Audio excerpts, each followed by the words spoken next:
कुसुम के पति सुरेश काम के सिलसिले में अक्सर शहर से बाहर ही रहते थे। एक दिन वो अपने घर आए और कुसुम के लिए बहुत सारी दवा लेकर आए। भाग्यवान, कहाँ हो तुम?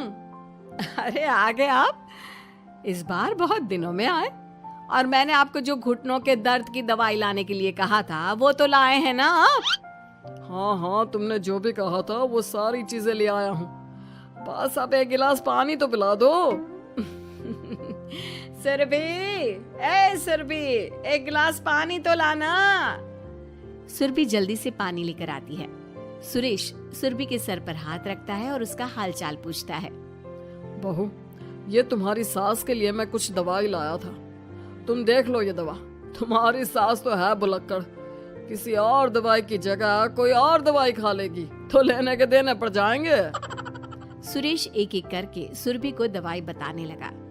देखो, यह घुटने के दर्द की दवा है, यह घुटनों के दर्द के लिए मालिश का तेल है, रोज रात को मालिश करनी है इससे। ये बीपी की दवा और ये कमर दर्द की। एक दवाई की शीशी हाथ में लेकर कहते हैं, लेकिन ये दवाई किस चीज की है? लगता है मेडिकल वाले ने गलती से दे दिया। सुरेश कुछ दिन अपने घर वालों के साथ रहता है और फिर शहर से बाहर चला जाता है। सुरभि रोज अपनी सास को दवाई दे देती है, लेकिन एक दिन वो घर के काम में बहुत व्यस्त होती है और अपनी सास को दवाई देना भूल जाती है। लगता है सुरभि को आज बहुत ज्यादा काम है। चलो कोई बात नहीं, मैं खुद ही दवा ले लेती हूँ। अरे वाह, ये दवाई तो बहुत स्वादिष्ट है, थोड़ी सी और पी लेती हूँ।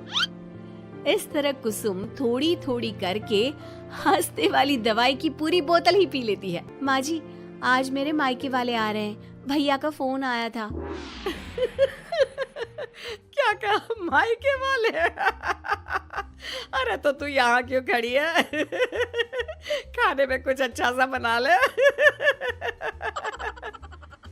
माँ जी, आप इतना हंस क्यों रही हो? आप मेरे मायके वालों का मजाक तो नहीं बना रही हो ना? नहीं नहीं नहीं, मैं कहाँ मजाक बना रही हूँ। मैं तो बस बता रही हूँ। माँ जी, आप झूठ भी बोलती हैं, आप अभी तो हंस रही थी। कुसुम हंसती ही रहती है। सुरभि वहां से चली जाती है और खाने की तैयारी में लग जाती है। थोड़ी देर बाद सुरभि का भाई और सुरभि की माँ आते हैं। कुसुम उन्हें अंदर बिठाती है और अपनी सास को बुला लाती है। समधन जी, कैसी हैं आप?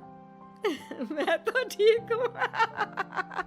आप बताइए, आप कैसे?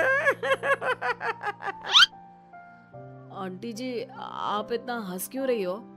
मैं कहाँ हंस रही हूँ बेटा। जब कुसुम लगातार हंसी जा रही थी तो उन्हें इंसल्ट फील हुई और वे वहां से जाने लगे। अच्छा बहन जी, हम चलते हैं। आपकी मेहमान नवाजी का बहुत बहुत शुक्रिया। सुरभि की माँ जा ही रही थी, तभी उसका पैर फिसल गया और वो बहुत तेज गिरी। माँ, आप ठीक तो हैं? अरे बहन जी, अब ठीक तो है। आपको चोट तो नहीं लगी ना? आप मुझसे पूछ रही हैं या मेरा मजाक उड़ा रही हैं? बहन जी, पहले तो आप इतनी बदतमीज नहीं थी, लेकिन अब क्या हो गया है आपको? माँ, आप ठीक तो है ना? अंदर चलिए, मेरे कमरे में आराम कर लीजिए। नहीं सुरभि, हम जा रहे हैं। हमें अपना मजाक और उड़वाने का शौक नहीं है। और सुरभि, तुम अपनी सास का इलाज कराओ। इस तरह सुरभि के मायके वाले चले गए तो सुरभि का गुस्सा चौथे आसमान पर था। उसने अपनी सास से कहा, माँ जी, आपने मेरे भाई और मेरी माँ के साथ ऐसा क्यों किया? अगर आपको उनका यहाँ आना अच्छा नहीं लगा तो आप मुझसे बोल देती। इस तरह उनकी इंसल्ट करने की क्या जरूरत थी? नहीं बहू, मैंने कुछ नहीं किया। अरे भला मुझे क्या पड़ी है जो तेरे घर वालों का मजाक उड़ाऊंगी? देखिए देखिए माँ जी, आप अब भी हंस रही हैं।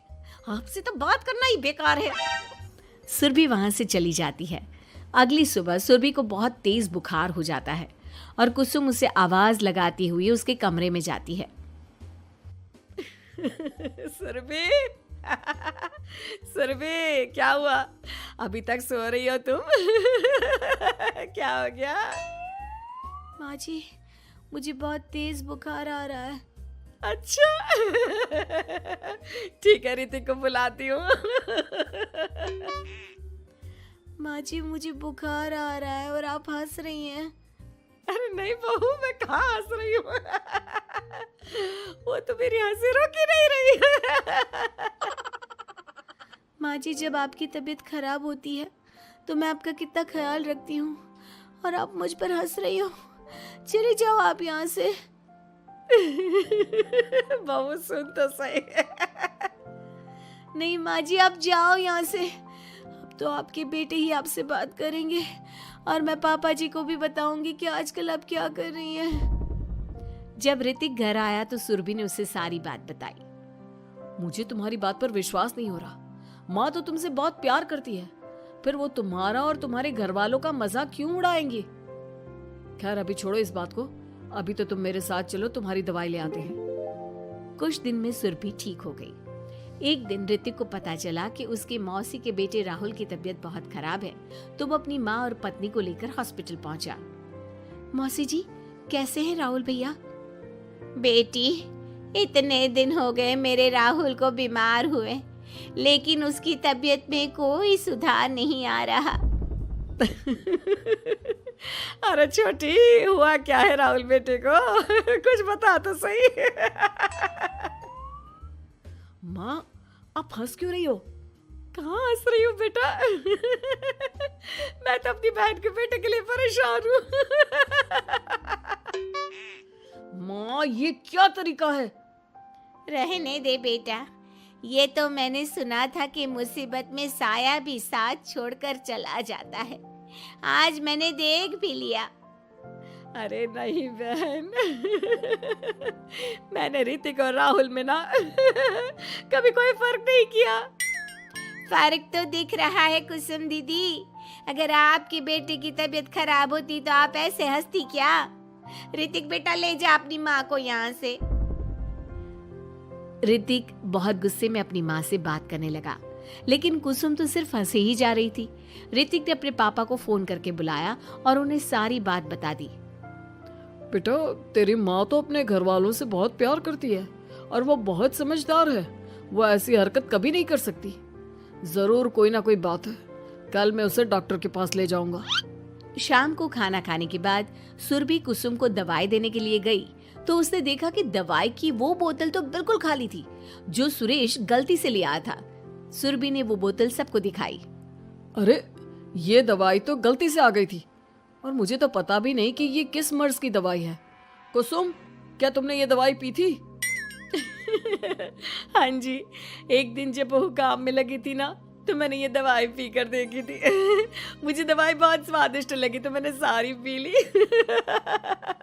माँ आपको दवाई स्वादिष्ट लगी? अरे आप भी बच्चों जैसी बात करती हो। ऐसे कोई भी दवाई नहीं पीनी चाहिए, इससे कोई बड़ा नुकसान भी हो सकता है। मैं अभी डॉक्टर से पूछ कर आता हूँ। ऋतिक डॉक्टर के पास गया और कुछ देर में वापस घर आकर सबको बताया। माँ ने जो ये दवाई खाई है ना, ये हंसने वाली दवाई है और माँ ने एक साथ बहुत मात्रा में दवाई खाई है तो इसका असर थोड़े समय तक तो रहेगा। उसके बाद माँ बिल्कुल ठीक हो जाएगी। अच्छा हुआ जो तू डॉक्टर से पूछ कर आया, नहीं तो हंसते हंसते मेरा पेट ही दुख गया है।